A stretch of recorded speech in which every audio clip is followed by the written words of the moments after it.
एक बार फिर से स्वागत है आप सभी का लाउड एंड क्लियर में। सबसे पहले आपको बताते हैं कि आज आपके सामने लाउड एंड क्लियर में क्या होगा खास। तो बता दें आपको पहली और बड़ी खबर ईरान से, जो गुस्से में खौल रहा है। इजरायल ने सीरिया के दूतावास पर हमला करके ईरानी कमांडर को ढेर कर दिया है। इसके बाद कैसे महायुद्ध का खतरा मंडरा रहा है, पूरी विश्लेषण आपके सामने होगा। दूसरी बड़ी खबर रक्षा निर्यात में भारत की बादशाहत से जुड़ी हुई। भारत अब हथियार खरीद ही नहीं रहा बल्कि रिकॉर्ड मात्रा में बेच भी रहा है। क्या है भारत का नया कीर्तिमान, पूरी डिटेल आपके सामने होगी। और तीसरी खबर होगी आपको अलर्ट करने वाली। अंग प्रत्यारोपण पर कैसे राजस्थान में हो रहा है फर्जीवाड़ा, रिपोर्टर इनपुट के साथ पूरी रिपोर्ट आपके सामने होगी। लेकिन बुलेटिन में आगे बढ़े, आपके लिए एक्सक्लूसिव खबरें होंगी सामने। लेकिन उससे पहले एक चौंकाने वाली तस्वीर आपको दिखा देते हैं जो नवी मुंबई से सामने आई है। नवी मुंबई में केमिकल फैक्ट्री में आग लगी है। कोपर खैरने इलाके में 5 कंपनियों में यह आग फैल चुकी है। तस्वीरें भयावह है। दमकल की 12 गाड़ियां आग बुझाने की कोशिश में जुटी हुई है। ये तस्वीरें नवी मुंबई से सामने आई है। केमिकल फैक्ट्री में आग लगी और आसपास की 5 कंपनियों में भी ये आग फैल गई। दमकल की 12 गाड़ियां इस आग को बुझाने की कोशिश में जुटी हुई है। हालांकि राहत की एक खबर यह है कि इसमें अब तक कोई हताहत नहीं हुआ।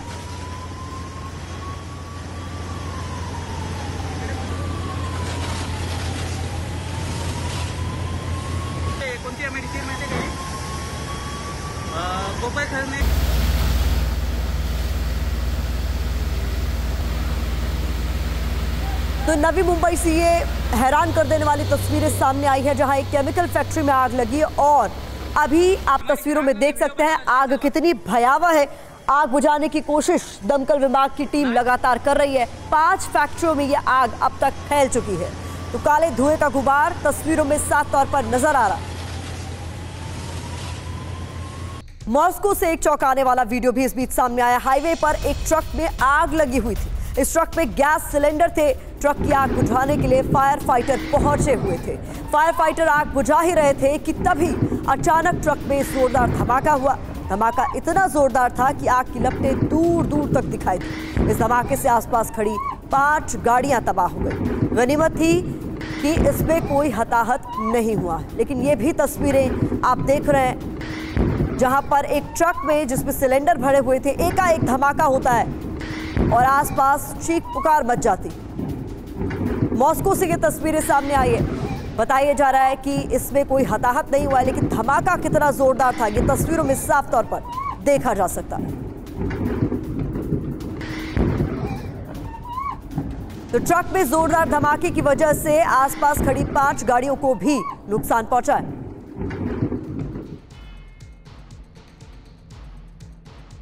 लाउड एंड क्लियर में अगली खबर अमेरिका से। एफबीआई के अटलांटा ऑफिस के गेट पर एक गाड़ी ने टक्कर मार दी। संदिग्ध कार सवार एफबीआई ऑफिस के अंदर घुसने की कोशिश कर रहा था, लेकिन जब गेट नहीं खुला तो गेट से उसकी कार टकरा गई। कार का अगला हिस्सा क्षतिग्रस्त हो गया। तब तक एफबीआई के सुरक्षाकर्मी भी अलर्ट हो गए। कार सवार को तुरंत काबू में कर लिया गया। कार सवार ने ऐसा क्यों किया, क्या यह किसी तरह का हमला था, इस पर फिलहाल पूछताछ जारी है। तस्वीरें अमेरिका से सामने आई है। अटलांटा में एफबीआई का जो दफ्तर है उसके गेट में किस तरीके से गाड़ी घुसी हुई है ये तस्वीरों में नजर आ रहा है। ये जो शख्स गाड़ी चला रहा था उसे गिरफ्तार कर पूछताछ की जा रही है।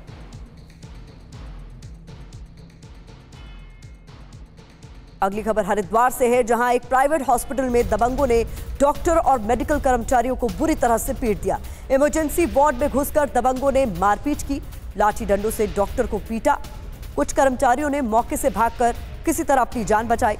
देर रात कुछ लोग एक घायल लड़की का इलाज करवाने के लिए अस्पताल पहुंचे थे और बिना ओपीडी में रजिस्ट्रेशन कराए इलाज करने की जिद की जा रही थी। अस्पताल के कर्मचारियों ने बिना रजिस्ट्रेशन के इलाज करने से इनकार कर दिया तो कुछ लड़के दबंगई करने लगे और अपने 4 साथियों को जमा कर लिया। लाठी डंडों से लैस दबंगों ने अस्पताल में कर्मचारियों के साथ जमकर मारपीट की। बर्बरता से की गई मारपीट का सीसीटीवी फुटेज भी सामने आया है। तस्वीरों में आप देख सकते हैं किस तरीके से यहां मारपीट की गई। अस्पताल के कर्मचारियों के साथ, डॉक्टर्स के साथ पुलिस ने आरोपियों के खिलाफ केस दर्ज कर लिया। तो हरिद्वार का ये मामला है जहां पर एक लड़की का इलाज कराने के लिए कुछ लोग अस्पताल पहुंचे थे। हालांकि जब अस्पताल प्रशासन ने इनसे रजिस्ट्रेशन करवाने को कहा तो उन्होंने इनकार कर दिया और उसके बाद किस तरीके से ये दबंगई पर उतर आए ये तस्वीरें बता रही हैं। सीसीटीवी फुटेज उसी अस्पताल का पूरी कहानी बता रहा है, किस तरीके से यहाँ पर अस्पताल के कर्मचारियों के साथ, डॉक्टर्स के साथ इन लोगों ने मारपीट की है। बड़ी खबर यह भी है कि आरोपियों पर एफआईआर दर्ज कर ली गई।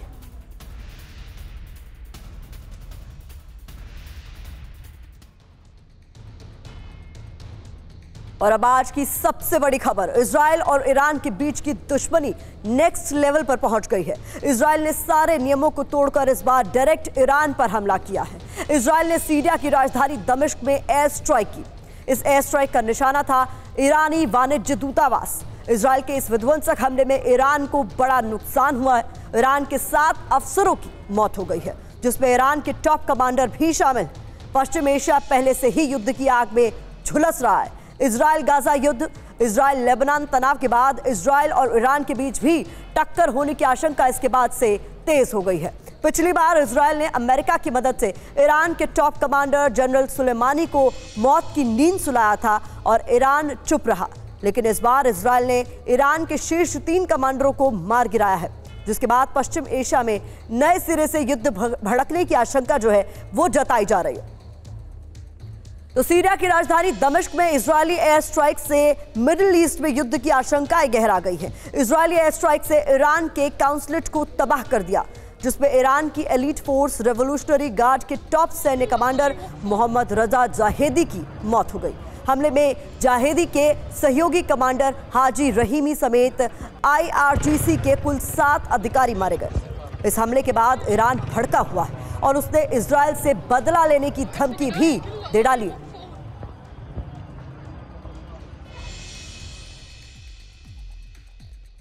इजरायली हमले के बाद ईरान के राष्ट्रपति इब्राहिम रईसी की इजराइल को धमकी, इस कायर अपराध का जरूर जवाब मिलेगा। तो ये कायराना करतूत जो की गई है उसका जवाब दिया जाएगा। रईसी की तरफ से कहा गया इजराइल अपनी हार, असफलता को छिपा रहा है, खुद को बचाने के लिए हत्या का सहारा ले रहा है इजराइल, ये बड़ी बात कही गई है। तो तनाव बढ़ता जा रहा है। सीरिया के दमिश्क में जिस तरीके से एयर स्ट्राइक की गई है इजरायली फोर्सेस द्वारा, उस पर अब गुस्सा साफ तौर पर जाहिर कर रहा है ईरान। तो इजराइल वर्सेस ईरान हमले के बाद आगे का यह सबसे बड़ा सवाल है, क्योंकि जिस तरीके से ईरान भड़का हुआ है कुछ भी हो सकता है। तो देखिए किस तरीके से यहां पर हालात तनावपूर्ण है, ये समझाने की आपको कोशिश कर रहे हैं। ईरान के पास पलटवार का विकल्प अब इसके बाद खुल गया है, ऐसा माना जा रहा है, क्योंकि इजराइल ने जिस तरीके से सीरिया में घुसकर दमिश्क में दूतावास को निशाने पर लिया ईरान के, उसके बाद कई तरह के सवाल उठ रहे हैं। एयर स्ट्राइक का जवाब मिसाइल से दे सकता है ईरान, ऐसा भी माना जा रहा है। यानी क्या कुछ वो विकल्प है जो ईरान की तरफ से अपनाए जा सकते हैं, अब उसकी बात हम कर रहे हैं। हिजबुल्लाह हुती के जरिए इजराइल को नुकसान पहुंचा सकता है ईरान, ऐसा भी माना जा रहा है। तो कई ऐसे विकल्प है ईरान, जिसमें से वो क्या चुनता है ये बड़ा सवाल है। इजराइल पर हमला अरब में ईरान की पोजीशन को मजबूत करेगा, ऐसे में एक स्ट्रॉन्ग मैसेजिंग के लिए भी कोई बड़ा कदम उठाया जा सकता है ईरान की तरफ से। इजराइल में हमला करके ईरान की अरब देशों का सरताज बनने की जो मुरीद है वो कहीं ना कहीं पूरी हो सकती है। ऐसी कोशिश ईरान की तरफ से लगातार कई मौकों पर की भी जा चुकी है। तो कुल मिलाकर ईरान ने साफ तौर पर कह दिया है कि ये कायराना हरकत थी और इसका बदला ईरान लेगा। कब और कैसे, सबसे बड़ा सवाल यही है। इजरायली हमले के बाद ईरान के विदेश मंत्रालय का भी बयान आया है। बता दें आपको, तेहरान तय करेगा कि हमलावरों के खिलाफ किस तरह का जवाब दिया जाए। तो क्या सजा दी जाएगी ये भी ईरान तय करेगा।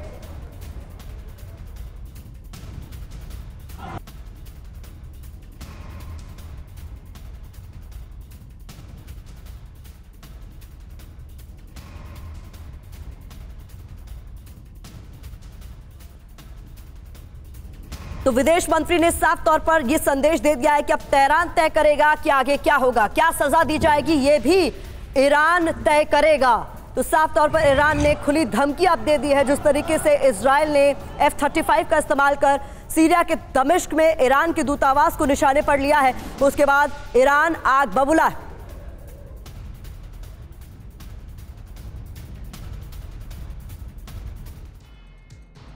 तो इस हमले में मोहम्मद रजा जाहिदी की मौत हो गई है। ईरान के लिए कितने अहम थे कमांडर, ये जानना भी आपके लिए जरूरी है। कुछ जानकारी आपके सामने जल्दी से। मोहम्मद रजा जाहिदी की मौत ईरान को बहुत बड़ा नुकसान क्यों माना जा रहा है? 1979 में IRGC में शामिल हुए। IRGC की इमाम हुसैन डिवीजन का नेतृत्व किया। 2005 और 2008 के बीच IRGC के वो कमांडर रहे। इसके अलावा IRGC की थल सेना के प्रमुख भी रहे। इराक ईरान युद्ध में इनकी अहम भूमिका रही। 2015 तक इराक सीरिया में कुद्स फोर्स के प्रमुख रहे। खुफिया और गैर पारंपरिक युद्ध में महारत इनको हासिल है। तो ऐसे में इनकी मौत के बाद जिस तरीके की रिएक्शंस लगातार आ रहे हैं और साफ कर दिया गया है ईरान की तरफ से कि कुछ भी हो हम बदला लेंगे, सबसे बड़ा सवाल यही पूछा जा रहा है कि अब आगे क्या होगा। ज्यादा जानकारी के साथ हमारे सहयोगी मनीष झा जुड़ रहे हैं। मनीष, जिस तरीके से टारगेट किया गया है दमिश्क में ईरानी दूतावास को, उसके बाद ईरान जिस तरीके से रिएक्ट कर रहा है, आगे क्या होगा, सबसे बड़ा सवाल यही। बिल्कुल, देखिए, ईरान की तरफ से इसके लिए इजराइल और अमेरिका दोनों को कसूरवार ठहराया गया है।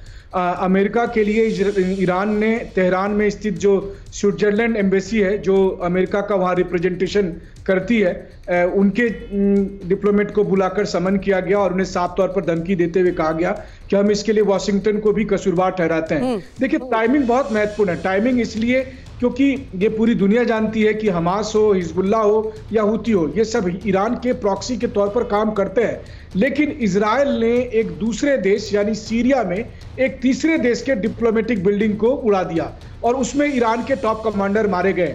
वैसी स्थिति में ये सीधे सीधे ईरान को भड़काने की कार्रवाई है। अब अगर ईरान को ये लगता है कि अब वो केवल प्रॉक्सी के जरिए नहीं, यानी हमास, हुती और हिजबुल्लाह के जरिए नहीं, बल्कि डायरेक्ट वो भी वॉर में एंट्री करते हैं, तो निश्चित तौर पर मिडिल ईस्ट का ये कॉन्फ्लिक्ट बहुत बड़ा हो सकता है।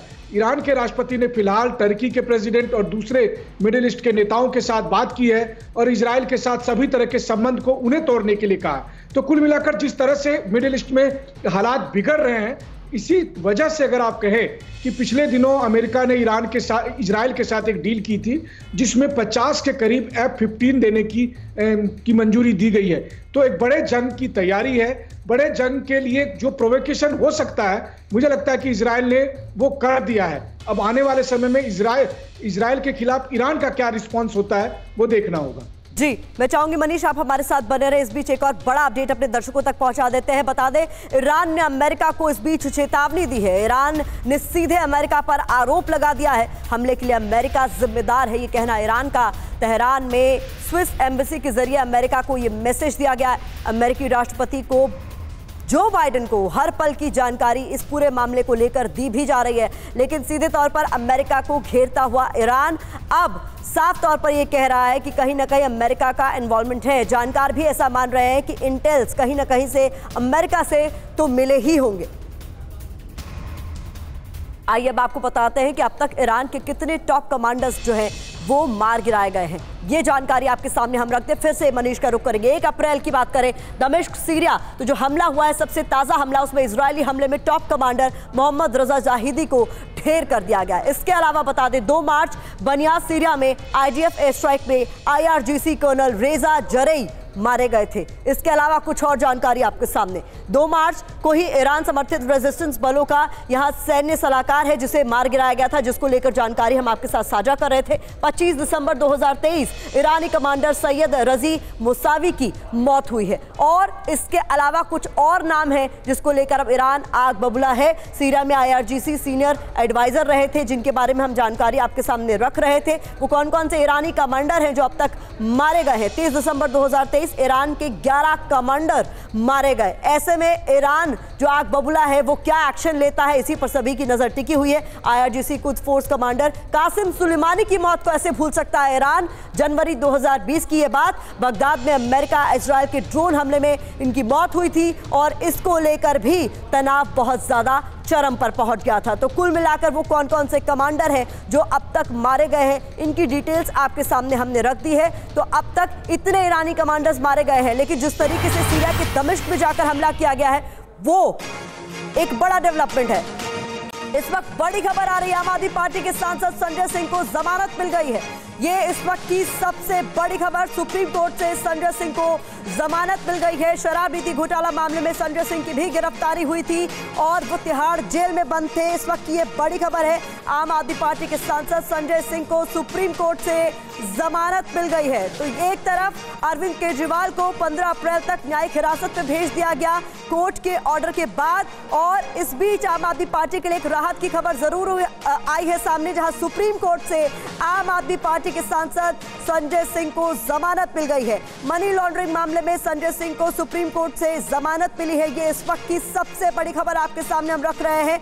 एक तरफ आम आदमी पार्टी लगातार अरविंद केजरीवाल की गिरफ्तारी का विरोध कर रही थी, ये कहते हुए कि आम आदमी पार्टी के तमाम नेताओं को साजिश के तहत गिरफ्तार किया जा रहा है। संजय सिंह जो कुछ समय से तिहाड़ जेल में बंद थे मनी लॉन्ड्रिंग मामले में, उन्हें गिरफ्तार भी किया गया था, उन्हें अब राहत मिली है। बड़ी खबर के लिए, अपडेट के लिए मैं पीयूष का रुख करना चाहूंगी, हमारे साथ जुड़ गए पीयूष, अपडेट दे जरा।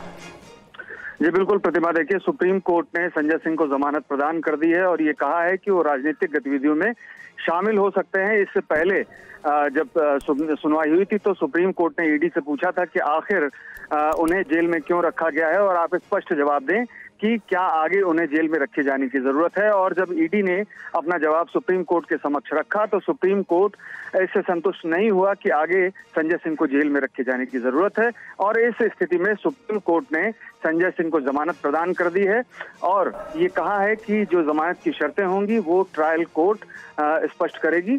और अब इस मामले में संजय सिंह को सुप्रीम कोर्ट ने जमानत प्रदान कर दी है। आगे ट्रायल के दौरान भी वो जमानत पर रहेंगे अगर उनकी ओर से कोई उल्लंघन नहीं किया जाता है जो शर्तें ट्रायल कोर्ट की ओर से रखी जाएंगी जमानत की। अब इस मामले में संजय सिंह को सीधे तौर पर सुप्रीम कोर्ट से जमानत मिली है। लगातार उनकी ओर से ये कोशिशें की जा रही थी कि सुप्रीम कोर्ट या फिर उससे निचली अदालतें, मैं चाहूंगी आप हमारे साथ बने रहे। इस बीच सोमनाथ भारती का रिएक्शन सामने आ रहा है, वो कुछ कह रहे हैं, सुनते जरा। उनके अगेंस्ट हो चुकी है और इसी कारण से ईडी ने आज ये सबमिट किया कोर्ट में।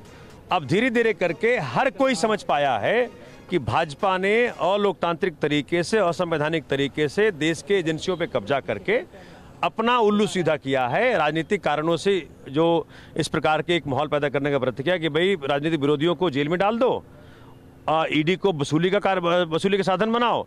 आज इनका ये पूरा नकाब इनका एक्सपोज हो चुका है। Sanjay Singh is also allowed to involve in political activities now. He has to be because there was no evidence against him.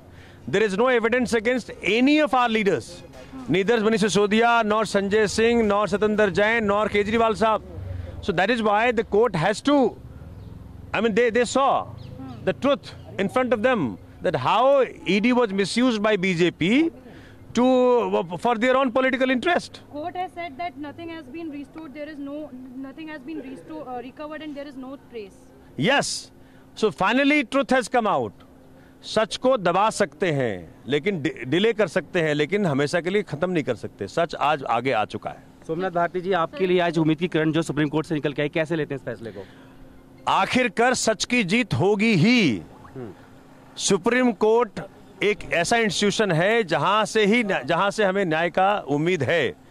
अब हर प्रकार से हर व्यक्ति को देश में मालूम पड़ गया कि भाजपा ने राजनीतिक कारणों से ईडी का दुरुपयोग किया।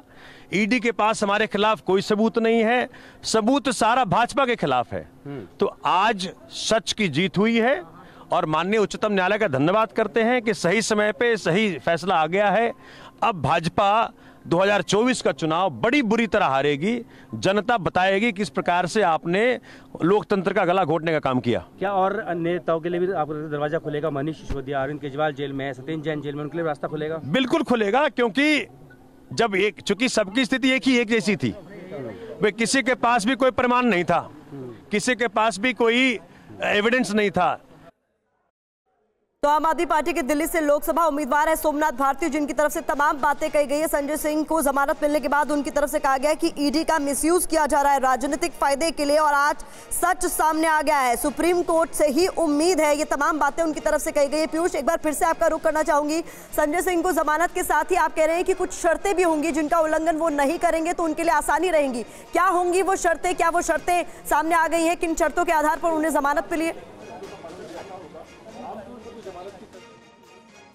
जी प्रतिमा, देखिए जमानत की जो शर्तें हैं वो ट्रायल कोर्ट की ओर से तय की जाएंगी और सुप्रीम कोर्ट ने अब ये ट्रायल कोर्ट पर छोड़ दिया है कि क्या शर्तें रखी जाएंगी।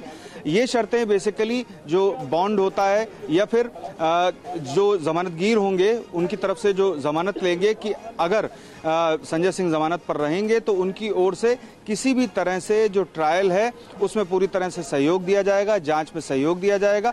इस तरह की शर्तें होती हैं और उन शर्तों के उल्लंघन पर ही जो जांच एजेंसी होती है वो फिर से मांग कर सकती है कि किसी भी तरह से अब इस आरोपी को जेल से बाहर नहीं रखा जा सकता है। तो वो स्थितियां अब ट्रायल कोर्ट की ओर से तय की जाएंगी। आज सुप्रीम कोर्ट ने अपने आदेश में संजय सिंह को जमानत प्रदान कर दी है। उन्हें पिछले साल अक्टूबर में हिरासत में लिया गया था और उसके बाद उनकी गिरफ्तारी के बाद उन्हें ईडी ने उनसे पूछताछ भी की थी और उसके बाद उन्हें जुडिशियल कस्टडी में रखा गया। लगातार वो जेल में थे तब से और उनकी ओर से कई प्रयास किए गए थे लगातार कि वो जमानत पर बाहर आएं और अपनी राजनीतिक गतिविधियों को अंजाम दें। आज सुप्रीम कोर्ट ने उन्हें जमानत प्रदान कर दी और राजनीतिक गतिविधियों को करने का जमानत के लिए पीयूष मैं ये समझना चाहूंगी क्या ग्राउंड्स रखे गए थे? अगर संजय सिंह के वकीलों की बात करें उनकी तरफ से क्या ग्राउंड्स रखे गए और क्या ईडी की तरफ से कोई विरोध नहीं किया गया जब जमानत के लिए मूव किया गया कोर्ट को? तो हमारे साथ लाइव पर वकील संजय सिंह के हैं। साथ में आज जो सुप्रीम कोर्ट ने आदेश दिया वो ईडी की ओर से जब अपना जवाब दिया गया तो ईडी ने क्या कहा? देखिए, ईडी अभी सुप्रीम कोर्ट में आज उनकी सुनवाई थी। पहले हाफ में संजय सिंह के द्वारा आर्ग्यूमेंट किया गया। कोर्ट ने लंच से पहले ये कहा कि जो आरोप हैं वो पुख्ता नहीं लग रहे हैं, तो क्या आप इसमें इंस्ट्रक्शन लेके बताएंगे कि इनमें आपको बेल देने में कोई ऑब्जेक्शन है कि नहीं है, क्योंकि जो आरोप आपने लगाए हैं उस आरोप में कोई जो है तथ्य जो है वो गंभीर नहीं लग रहे हैं, आगे जेल में नहीं रखा जा सकता। उसके बाद लंच के बाद ईडी के वकील आए और उन्होंने ये कहा कि इनको बेल दे दी जाए, हमें कोई ऑब्जेक्शन नहीं है। फिर इस बात को मानते हुए माननीय अदालत ने संजय सिंह को बेल प्रदान। अब वो अपनी राजनीतिक गतिविधियां पूरी कर सकेंगे? हाँ, कोर्ट ने ऐसी कोई बात नहीं कही है, वो राजनीतिक गतिविधियों में पार्टिसिपेट कर सकते हैं। एक अंतिम सवाल कि ट्रायल कोर्ट क्या शर्तें रख सकता है जमानत की ऊपर? कोई शर्त जो नॉर्मल शर्त है अभी, क्योंकि अगर शर्त ऊपर की कोर्ट से कोई निर्धारित होती तो ट्रायल कोर्ट उसमें जो है कोई हस्तक्षेप करती, लेकिन जो जमानत की राशि को लेकर है या फिर जमानती को लेकर है वो शर्तें जो है ट्रायल कोर्ट के द्वारा निर्धारित की जाती। बात करने के लिए बहुत बहुत शुक्रिया। तो आपने सुना प्रतिमा कि अब अब ट्रायल कोर्ट की ओर से जमानत की शर्तें तय की जाएंगी और उसके बाद इस मामले में जो संजय सिंह हैं उन्हें अब जेल से बाहर आने का मौका मिलेगा। सबसे बड़ा सवाल इस वक्त सामने है, वो सवाल ये है कि क्या जो जिस ग्राउंड पर संजय सिंह को जमानत मिली है, सुप्रीम कोर्ट से जो राहत मिली है, क्या वो ग्राउंड मनीष सिसोदिया और अरविंद केजरीवाल के मामले में भी देखा जा सकता है कि इसी बिना पर उनके लिए भी यही फैसला आ जाए सुप्रीम कोर्ट से अगर वो बेल के लिए मूव करते हैं? तो कोई सबूत मौजूद नहीं है, आप इन्हें बेल दीजिए। देखिए, सभी मामले अलग अलग हैं और सभी पर आरोप अलग अलग हैं। चूंकि गवाहों के बयानों के आधार पर सभी की गिरफ्तारियां की गई हैं और कुछ डॉक्यूमेंट्री एविडेंसेस भी हैं, तो हर एक मामला अलग है। इस मामले में शराब नीति घोटाले में सभी पर जो आरोप हैं वो गवाहों के बयानों के आधार पर और डॉक्यूमेंट्री एविडेंसेस के बेसिस पर हैं, तो उसी आधार पर जमानत प्रदान करती है अदालत। अब चूंकि इस मामले में आज जब सुप्रीम कोर्ट ने ईडी से पूछा कि आखिर क्या आगे इस मामले में संजय सिंह को जेल में रखा जा सकता है, जबकि ये स्पष्ट नहीं हो पा रहा है कि उन्हें भविष्य में जेल में रखे जाने की जरूरत है, तो इस स्थिति को ध्यान में रखते हुए ईडी ने अपना जो जवाब दिया उसमें ये सीधे तौर पर था कि हाँ, संजय सिंह को अब जेल से बाहर रखा जा सकता है। और यही वजह थी कि सुप्रीम कोर्ट ने उन्हें जमानत प्रदान करते हुए ये कहा कि अब ट्रायल कोर्ट उनकी जमानत की शर्तें तय कर दे और अपनी राजनीतिक गतिविधियों को वो अंजाम दे सकते हैं। तो प्रतिमा, कुल मिलाकर के हर एक मामला जो शराब नीति घोटाले में जिन भी आरोपियों को, अभियुक्तों को गिरफ्तार किया गया है, सभी के पहलू अलग अलग हैं, सभी के खिलाफ जो आरोप हैं उनकी कड़ियां हैं और उन कड़ियों के आधार पर ही अदालत गौर करती है कि किस आधार पर उन्हें जेल से बाहर रखा जा सकता है या फिर उन्हें जेल के अंदर ही रखा जाए। और जो जांच एजेंसी है यानी कि ईडी है, वो भी उसी आधार पर कोर्ट को ये बताती है कि हाँ, अमुक आरोपी को जेल से बाहर नहीं रखा जा सकता, जबकि संजय सिंह के मामले में ईडी ने ये आज स्पष्ट कर दिया कि हाँ, उन्हें जेल के बाहर रखा जा सकता है।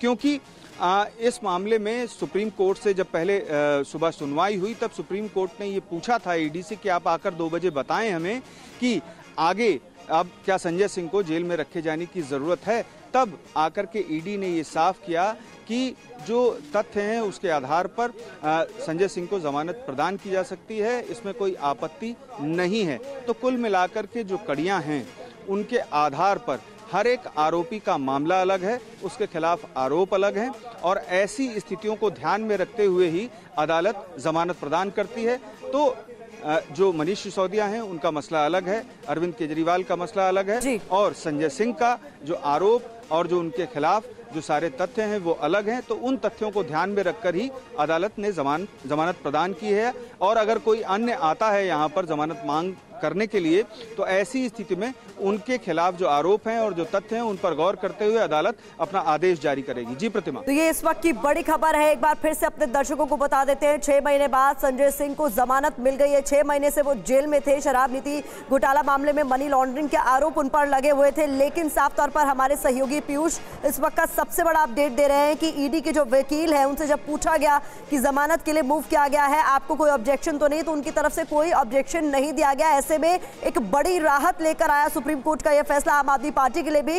लोकसभा चुनाव से ठीक पहले ये एक बड़ा फैसला आम आदमी पार्टी के लिए आया है, लेकिन ये साफ कर दिया है पीयूष, एक बार फिर से दर्शकों को बता दीजिए, क्योंकि यही सवाल बार बार पूछा जा रहा है कि आरोप चूंकि अलग अलग है, मामले की गंभीरता अलग अलग आरोपों में अलग अलग है, तो ऐसे में ये नहीं माना जा सकता कि जो फैसला संजय सिंह के केस में आया है, जैसे उन्हें जमानत मिली है, वो बाकियों पर भी लागू।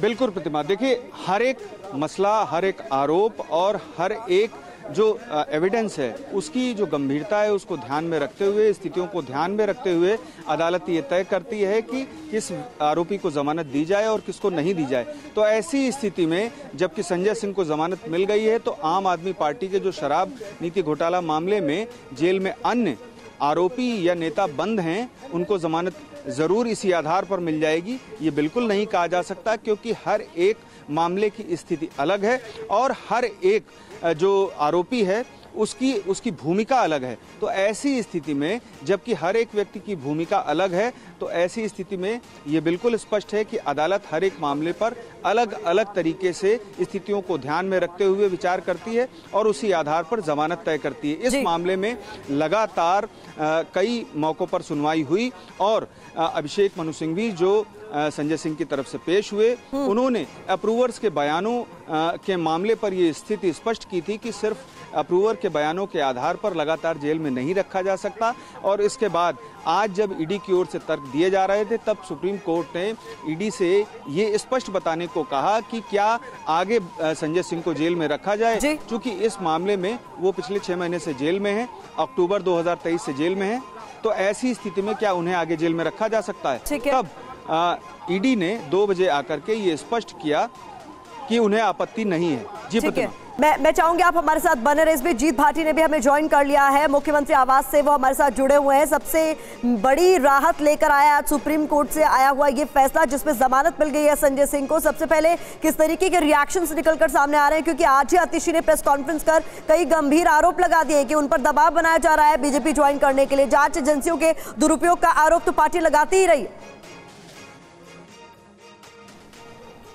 बिल्कुल, देखिए जहां पर शुरुआत जो आज के दिन की शुरुआत है सुबह 10 बजे आरोपों से हुई और उसके बाद में तमाम जो विधायक हैं, मंत्री हैं, वो मुख्यमंत्री आवास पहुंचे। मैं वहीं पर खड़ा हुआ हूं और ऐसे में जैसे यहाँ से मीटिंग खत्म करके लोग निकल रहे थे, इसी बीच खबर आई सुप्रीम कोर्ट से कि आम आदमी पार्टी की जो मुखर आवाज़ रही है, जो सांसद है संजय सिंह, उनको सुप्रीम कोर्ट ने जमानत दे दी है। और इस पर हमने सोमनाथ भारती से बात की, आपने सुना, उन्होंने इसको संविधान की जीत बताई है। कुल मिलाकर देखें तो एक आम आदमी पार्टी जो है इसे संजीवनी बूटी की तरह मान के चल रही है कि जिस तरह समय जो पार्टी का चल रहा है, तो अब जो लीडर्स हैं वो जेल के अंदर बंद है, तो ऐसे में संजय सिंह को जमानत मिलना आम आदमी पार्टी इस तरीके से देख रही है, क्योंकि PMLA का मामला है, आबकारी मामला है। ऐसे में जो पैरोटी है उस पर जो अन्य आरोपी हैं उनको भी जमानत मिल सकती है। मसलन अगर बात करें तो मनीष सिसोदिया जो हैं वो इसी मामले में जेल में बंद बंद है, विजय नायर है वो आबकारी मामले में बंद है, और अभी 21 तारीख को जो दिल्ली के मुख्यमंत्री हैं अरविंद मैं आपको रोकना चाहूंगी, मैं चाहूंगी आप हमारे साथ बने रहें, लेकिन जीत इस वक्त की एक और बड़ी खबर अपने दर्शकों को बता देते हैं। दोपहर 3 बजे आम आदमी पार्टी की प्रेस कॉन्फ्रेंस होने वाली है। इस वक्त की ये बड़ी खबर अपने दर्शकों को बता दें, एक तरफ सुप्रीम कोर्ट से ये बड़ी खबर आई है कि आम आदमी पार्टी के सांसद संजय सिंह को जमानत मिल गई है। जितेंद्र, बड़ा सवाल यही है कि क्या ये संभव है कि ये प्रेस कॉन्फ्रेंस जो है इस मुद्दे पर तो होगी, संजय सिंह कर सकते हैं क्या? बिल्कुल, देखिए संजय सिंह के ऊपर ही प्रेस कॉन्फ्रेंस है। हमने भी जब प्रतिक्रिया लेनी चाहिए तो हमने भी नेताओं से संपर्क किया, तो हमें बताया गया कि 3 बजे एक बड़ी प्रेस कॉन्फ्रेंस है जिसमें आतिशी सौरभ और साथ में जो जैस्मिन शाह हैं, ये तीनों एक साथ बैठेंगे और यहाँ पर ये बात रखी जाएगी। मैं आपको रोकना चाहूंगी, इस वक्त संजीव झा हमारे साथ जुड़े आम आदमी पार्टी के विधायक। संजीव जी, सबसे पहले प्रतिक्रिया ही चाहूंगी आपकी, संजय सिंह को जमानत मिल गई है सुप्रीम कोर्ट से।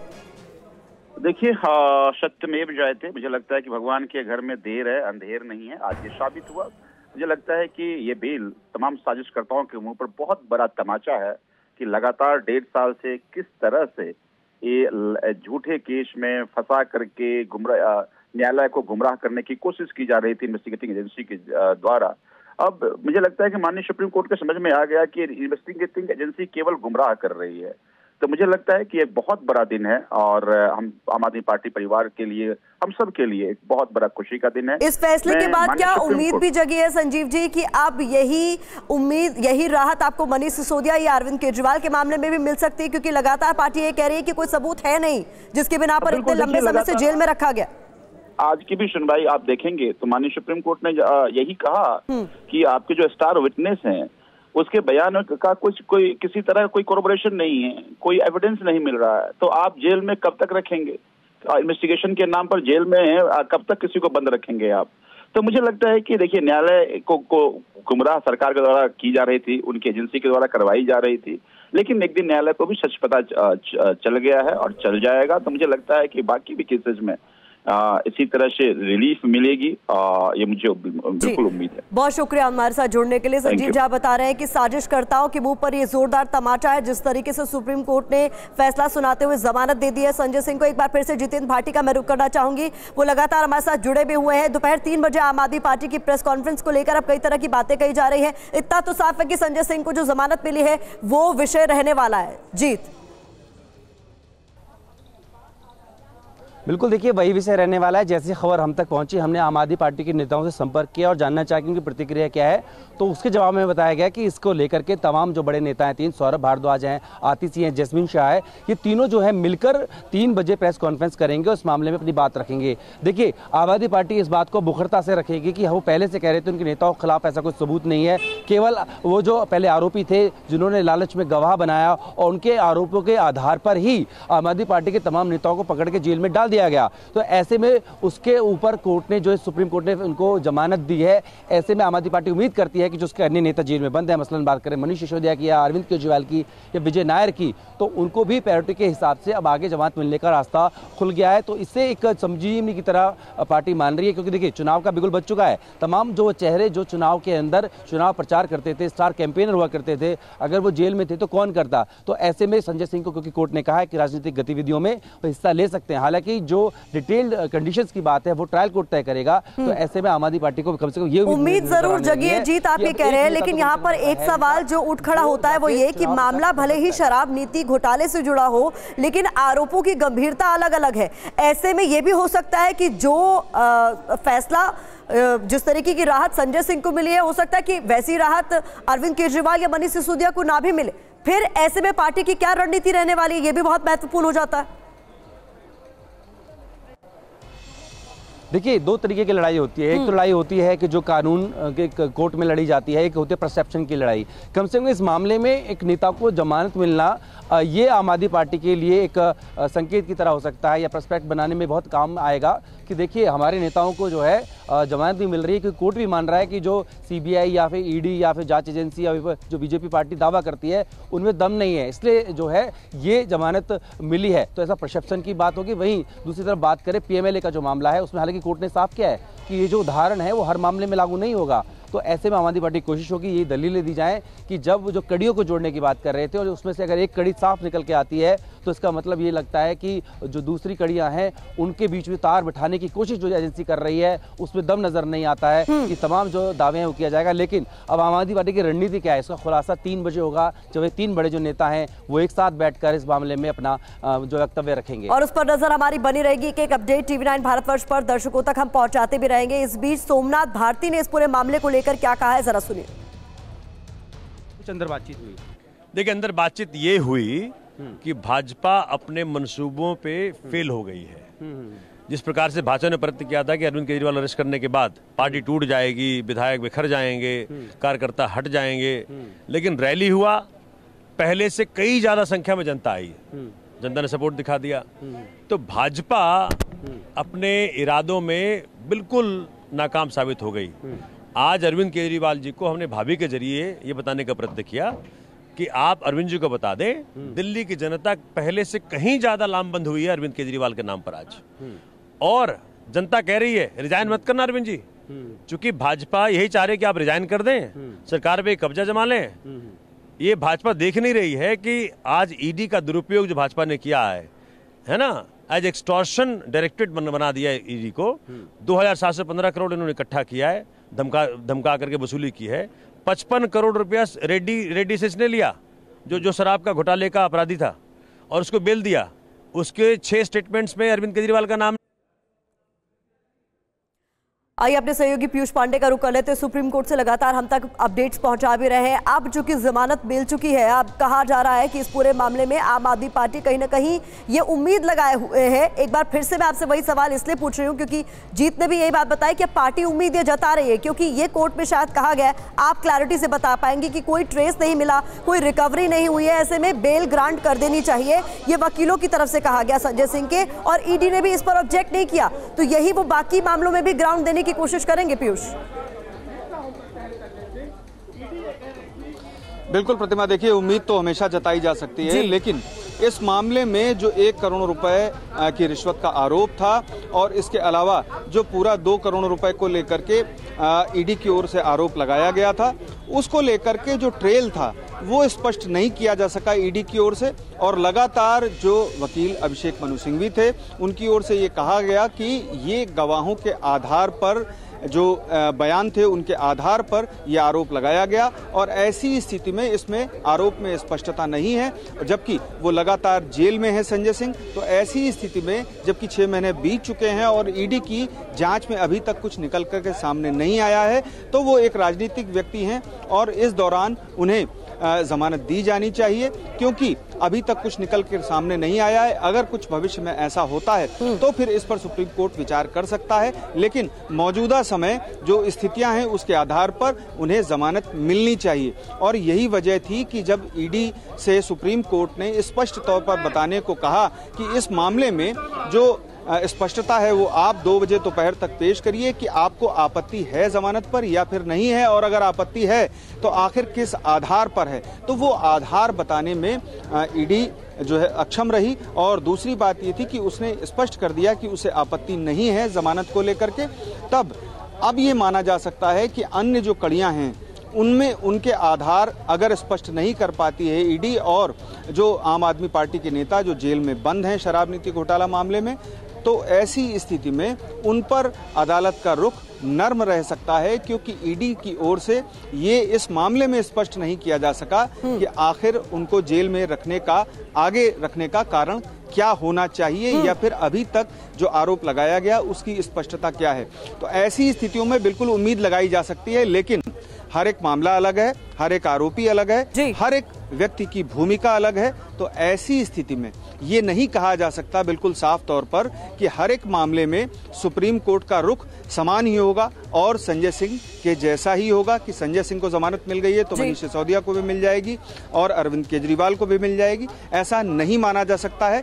हालांकि आम आदमी पार्टी की ओर से उम्मीद लगाई जा सकती है और उम्मीद उन्हें लगानी भी चाहिए। जी प्रतिमा। तो आम आदमी पार्टी के जो 4 बड़े चेहरे जेल में थे उनमें से एक को जमानत दे दी गई है। ऐसे में इसे अपने लिए राहत के तौर पर जरूर आम आदमी पार्टी के तमाम नेता देख रहे हैं और जीत जैसा कि बता भी रहे थे, अब उम्मीद जताई जा रही है कि अरविंद केजरीवाल और मनीष सिसोदिया के मामले में भी शायद कोई राहत कोर्ट से उन्हें मिल सके। लेकिन ये पीयूष बार बार बता रहे कि जो आरोप हैं वो अलग अलग है, उनकी गंभीरता अलग अलग है। लेकिन यहाँ पर जीत कोर्ट की तरफ से ये भी साफ कर दिया गया है जमानत देते हुए कि राजनीतिक गतिविधियों में हिस्सा ले सकेंगे संजय सिंह। बिल्कुल, देखिए यही सबसे बड़ी बात है कि अभी तक जो अंतरिम राहतें मिली थी, चाहे मनीष सिसोदिया को मिली हो या फिर संजय सिंह को जब वो अपनी शपथ लेने गए थे, नामांकन करने गए थे, तो कोर्ट ने साफ हिदायत दी थी कि वो किसी से ना तो इंटरेक्शन करेंगे ना किसी राजनीतिक गतिविधि में हिस्सा लेंगे। लेकिन यहाँ पर एक बड़ा आम आदमी पार्टी के लिए बड़ी राहत है, क्योंकि उनके पास अब ऐसा कोई चेहरा बचा नहीं है, अगर भगवान को हम अलग कर दें, जो सीधे तौर पर चुनाव में यहाँ पर प्रचार कर सके। और लोकसभा चुनाव सामने है, पहले चरण का चुनाव भी बहुत दूर नहीं रह गया है। तो ऐसे में आम आदमी पार्टी के लिए राहत ये है कि कम से कम संजय सिंह वो व्यक्ति है जिनको अभी जो है जमानत मिल गई है और वो अब कैंपेन को कम से कम लीड कर सकते हैं, तो बड़ी राहत है। हालांकि जो डिटेल्ड कोर्ट ने ये कहा है, ट्रायल कोर्ट जो है कंडीशंस को वो तय करे, वो ऑर्डर के आने के बाद पता चलेगा। लेकिन जब कोर्ट ने कह दिया है कि जो पॉलिटिकल एक्टिविटीज़ है उसमें संजय सिंह हिस्सा ले सकते हैं, तो आम आदमी पार्टी के लिए एक बड़ी राहत है। एक बार फिर से पीयूष का मैं रुक करना चाहूंगी। पीयूष, हालांकि हमें इंतजार करना होगा कि ट्रायल कोर्ट की तरफ से क्या शर्तें तय की जाती हैं जमानत के बाद संजय सिंह के लिए, लेकिन जिस तरीके के मामले में उनकी गिरफ्तारी हुई थी और अब उन्हें बेल मिली है, ऐसे मामलों में कितनी सख्ती बरती जाती है जब जमानत दे दी जाती है? जो शर्तें हैं उनमें कितनी छूट होती है, कितनी सख्ती होती है, ये समझना चाहते हैं। देखिए, चूंकि सुप्रीम कोर्ट की ओर से जमानत दी गई है, ऐसी स्थिति में जो बेल बॉन्ड की जो राशि होगी वो ट्रायल कोर्ट की ओर से तय की जाएगी। इसके अलावा अन्य कोई शर्त ट्रायल कोर्ट की ओर से नहीं रखी जाएगी, क्योंकि सुप्रीम कोर्ट ने स्पष्ट तौर पर कहा है कि संजय सिंह राजनीतिक गतिविधियों में हिस्सा ले सकते हैं। तो ऐसी स्थिति में जबकि सुप्रीम कोर्ट की ओर से जमानत दी गई है और आप ट्रायल कोर्ट को सिर्फ शर्तें तय करनी है, तो ये जरूर है कि ट्रायल कोर्ट ये शर्त रख सकता है कि जो ट्रायल है उसमें पूरा सहयोग संजय सिंह की ओर से किया जाएगा। साथ ही ईडी को जब जरूरत पड़ेगी तो जांच में सहयोग के लिए हमेशा संजय सिंह मौजूद रहेंगे। तो ऐसी कंडीशंस लगाई जा सकती हैं, लेकिन बहुत हार्ड कंडीशंस जबकि सुप्रीम कोर्ट से जमानत मिली है, ये ट्रायल कोर्ट के लिए लगाना संभव नहीं है अब। और ऐसी स्थिति में बेल बॉन्ड की जो शर्तें हैं वो तय की जाएंगी, राशि क्या होगी वो तय की जाएंगी और ट्रायल में वो मौजूद रहें और जो जांच है उसमें पूरा सहयोग करें। यही शर्तें होंगी जो आम शर्तें आमतौर पर लगाई जाती हैं। बहुत शुक्रिया इस तमाम जानकारी के लिए जीत, पीयूष, आप दोनों का। आप लगातार नजर बनाए रखें। तो कुल मिलाकर 6 महीने बाद संजय सिंह को एक राहत मिली है। सुप्रीम कोर्ट ने उन्हें जमानत दे दी है। पिछले साल 4 अक्टूबर को उन्हें गिरफ्तार कर लिया गया था। ऐसे में अब आम आदमी पार्टी की आगे रणनीति क्या रहने वाली है, इस पर नजर हमारी बनी रहेगी।